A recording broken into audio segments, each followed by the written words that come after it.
Kaum ein anderes Spiel hat mich in den letzten Jahren mehr schockiert als Subnautica, und das meine ich jetzt natürlich im positiven Sinne.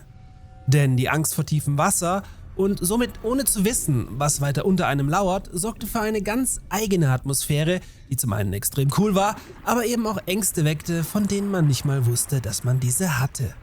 Entwickler Unknown Worlds Entertainment hat nun offiziell den zweiten Teil angekündigt und setzt zudem dieses Mal auf eine starke Koop-Komponente. Alles bisher Bekannte habe ich euch daher wie gewohnt kompakt zusammengefasst.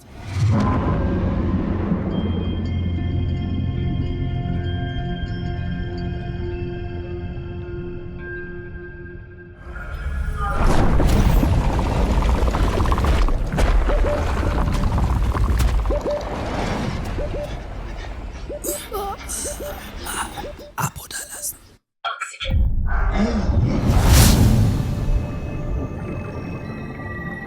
Sunlight. I've been dreaming of it for months. But it's hard to enjoy alone.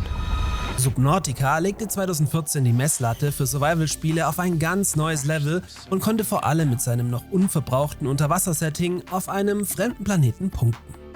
Dazu kam eine gehörige Portion Klaustrophobie und die ständige Angst, unter den Wassermassen zu ersticken. Die dazu spannende Inszenierung, die sich langsam um einen herum aufbauende Story und die Möglichkeit, eine eigene große sichere Basis im Wasser zu errichten, machen den Titel auch heute noch zu einem absoluten Must-Play-Spiel, was ihr unbedingt nachholen solltet, wenn ihr es noch nicht getan habt. 2019 folgte dann das ebenfalls sehr gute Spin-off Below Zero, welches das gesamte Konzept in allen Bereichen erweiterte und zudem neben neuen Fahrzeugen und Kreaturen auch die Entdeckung an Land weiter ausbaute. Die Geschichte spielte ebenfalls auf dem Wasserplaneten 4546b, zeigte aber eine zu großen Teilen vereiste andere Region. We're running out of time. This isn't happening.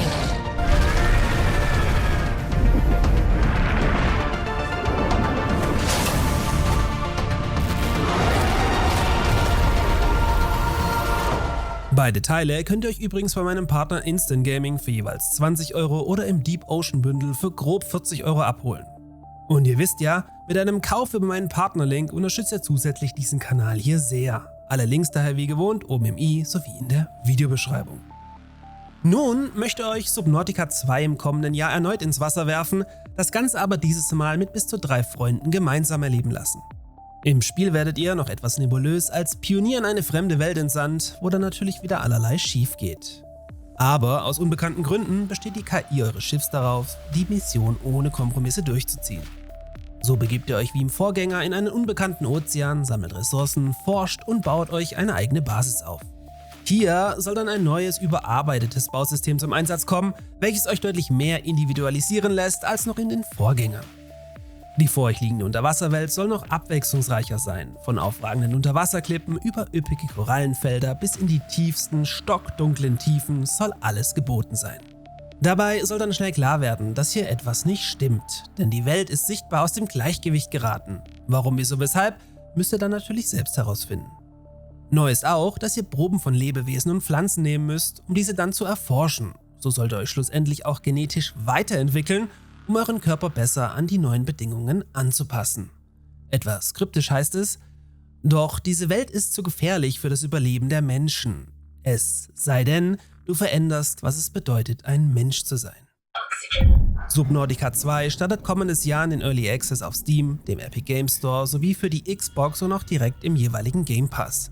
PlayStation- und Nintendo-Spieler brauchen hingegen noch einen etwas längeren Atem, können aber spätestens zum Full Release, welcher grob 2-3 Jahre später erfolgen soll, auf eine eigene Version hoffen.